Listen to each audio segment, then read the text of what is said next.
Gork area is one of my favorite spots. So I'm just doing some backtracking. I have like 3 progression roadblocks right now. I think they're melodies to like overcome and use to progress. So I'm just kind of like having a blast, like backtracking around.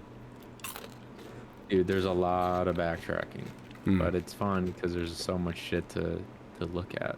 And like discover for the first time. Like I was yesterday evening, I backtracked to the Blasted Steps. Fuck that area, by the way. But if it's crazy, and again, this is natural with the, this just comes with the genre, but like how overpowered I feel now in that area. Because after you fight the last judge and make your way into like Citadel proper, and you go back there, dude, I found a boss fight I hadn't even seen before with those 2 cone heads, those 2 fucking like brick breaker enemies, and I whooped their ass like first try, and I think that's crazy. Oh, the conch heads. Yeah. Like the cone heads. Yeah, the cone heads. Whoop their ass. Kick their ass. Oh yeah, did you see that? Well, you only got 1 though. Yeah, there's 1 guy in the back. Oh, I found the video. Keldos. Germa 985. Here, try another. Let's see what kind of a shot you are, Pilgrim. Take a crack at this. My favorite part is when Germa says, like the guy playing the game, he's like, I can't fucking do this. He's like cracking up. It sounds like he's in tears. Try another. I can't fucking do this. I never noticed that. You missed that one. So Try another! oh, you missed that one. Dude, the bottle, it's literally real footage You missed of a that bottle. Isn't that so weird? Try another! That was back in the day. That was like such an experimental type of like It's kind of game, awesome. I guess. Nice shoe.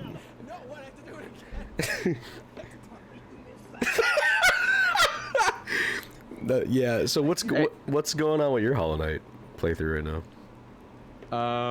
I can't really tell you. In like a because- non-spoilery way, I guess. Like we could also talk about stuff that isn't spoilers, like where, you know, first of all, it seems you've caught up, because for a while, I was ahead of Mr. Video Game Guy. Everyone knows Ryan's Mr. Video Game, and I am a gamer. I was ahead for a little That bit. much is true. For a small period, very short-lived period of time, I was ahead. I used to be #1. Heart surgeon, #1. But yeah, like tell me about like your like I've like spammed you and Griffin at length about it, about how good it is. I I can't say get enough of this. it. Yeah. I have realized that the game Yeah. is much bigger than I thought. Well, that It was. for sure. It has that kind of Elden Ring effect, which Hollow Knight 1 had that too a bit. I beat the final boss. Hmm. And just like in the original Hollow Knight, there is way more to do. In fact, yeah, I there's agree. multiple endings. I what I really like about what's it called? Silksong in comparison to Hollow Knight, perhaps, is that there does seem like there's more variety of things to do. Even like the wish boards and like these little objectives you get. We were talking about how backtracking doesn't feel like backtracking because it's fun. You're going to discover new things. New objectives are being completed. The game also gives you incentives to backtrack, or gives you benefits with your backtracking. Like you're going to complete collecting and filling out the journal. And so it's like, hey, you eventually are going to have to pass through Greymore. And when you do, you'll collect some money and drop off that completed journal for one of the cutest NPCs ever. Last night, I found, this is off topic, I found Sherma in the bath, and I had the most joyful experience. Sherma? Sherma, yeah. Which one? I Sherma forget is the which one. da da dee da dee na na. Oh, the little like snail girl. No, Sherma's the pilgrim who sings. Oh, the one. Yeah, the singer. The snail girl is the cutest NPC ever. Yeah, sorry, I jumped off topic. The snail girl is the one with the journal and the bestiary. The one that tries to like kiss you. Yeah, I haven't even had that happen yet, but like, I've seen it in the trailer. Yeah, the slap. Yeah.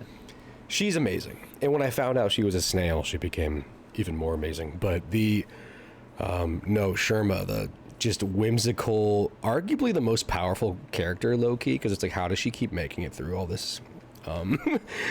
Yeah. Like these areas. Well, I also like you'll eventually find the little pilgrim, like the little flying guy, that's in the Bellheart. No, it's in Bone Bottom, like the first NPC you really meet. That's just like also a pilgrim. The one sitting down on the stump. Yeah, like right next to the bench, and it's like, hey, come hang out. Yeah, I haven't started my journey. Yeah, like I don't feel But like they make leaving. You'll eventually find them in other places. That makes sense because I haven't come across his corpse yet. So it's like I haven't found its corpse yet. I haven't. Yeah, I haven't. There, because like the lady who's hanging out in the tram station of Bone Bottom, you find her dead like in the first area. Like when she finally, if you scare her away and you take the Bell Beast to that area, she gets terrified and leaves, and then dies immediately. Yeah. Whereas, yeah, sometimes you don't ever see the people again. But Sherma, when I ran into Sherma I think in the cog, there's like have you found like the baths and like the showers? Mm-hmm. Yeah, when she was splashing around in there, Oh wow. I was jumping for joy. I never saw her in there. Dude, I was jumping. I was so happy and relieved because the last place I saw her was the blasted steps, and she was napping. She's just like, yeah, she says, I need to take a break. Yeah. Yeah. Someone I haven't seen in a while is Shaka or Chakra, whatever her name is, the map keeper who's searching for her mentor. Mm-hmm. I have no idea. Since going into the Citadel, I haven't seen her at all. So I'm hoping she's okay. There's some areas like that you'll see her again. Yeah. But yeah, she'll show up in like new areas that you haven't been to, essentially. Which is not really a spoiler. It's kind of like what she does. Yeah. I'm not as concerned about spoilers at all, really, with this game, as much as like a lot of the game is the organic progression in terms of like I what don't could want be. to spoil like surprises and Well, like, that too. cool, interesting moments. I That think too. that's like the main thing. That too. Like power ups. For me, it's like it's a good game when like gameplay moments are spoiled. Like I don't want to know if there's like a haunted mansion. I don't want to know, for example, or I don't know if there is a haunted mansion. The whole game kind of feels like a haunted mansion because it's like A good example is like in Castlevania Symphony of the Night when you beat the final. upside down. You beat you beat the game, and then you're like, oh, actually, if you have these tools, You can go all fucking these items, you can upside actually down. beat the whole game again. And not only, dude, that game is so cool. Not only can you beat the whole game again, if you go replay Castlevania Symphony of the Night, dude, I was just talking about this today. Do we live in a simulation? Yeah, No, like I was just talking about this today. and I know we do live in a simulation. I just want to put that. Are we the same? Are we the same? Like I today I was literally I don't think I've mentioned Castlevania in a couple of months to somebody, let alone someone who's not you. Let alone that I went into detail about how you can play that whole game upside down. It's the whole castle again, and it contributes to the lore of the castle being this like movable, breathing kind of entity. And when you're playing that game the first time, it's not a trick. You can see the areas like up above you that you're going to have to progress. Just like the whole game is designed to be played both directions simultaneously, and that's fucking crazy. Well, Yeah. real talk. Humans only have like 9 unique things that happen to them. Yeah, true. That's true. If you want to get like add in like calculus and like physics to like how not unique we are. It's Yeah, there's depressing. not much that actually changes. It's We're all just doing the exact same thing. We're sleeping, we're eating. Yeah. That's about it. And True. Sleeping. A lot of us do mostly. You know what else I was thinking of earlier, and I was talking about this with Kai. Is it because it fucks me up? Is like how electricity fucked like everything up. Well, you were talking about how we're pooping and we're sleeping, and I'm like, until like 150, 200 years ago, whenever electricity became really mainstream, it changed everything to the extent like people used to sleep like twice a day. Like we didn't sleep all throughout the night. Like that was not a thing until electricity was around. We would sleep for a couple of hours, wake up for a couple hours, go back to sleep. Like, we didn't function like I guess there's also industrialization there beyond just like electricity, but like now we are awake and productive during the day and we rest in the evening, and it used to not be that way. And I think that I was talking about it earlier because people were reading this. I'm sure you've heard about it, how like LED street lights and stuff are having like an effect on people versus like, I forget the name of the lighting, but you know, conventional lights. And I feel it too. Like, I have all LED like Philip Hughes in my house, and I don't think that's the same thing as just like the effect of looking into our cell phones and our monitors, like blue lights. Yeah, like incandescent bulbs and yeah. Well, this is yeah. a really cool thing. A video that I watched that's related to this. There's this YouTuber called Any Austin. Have you watched any of his stuff? Yeah, I have actually.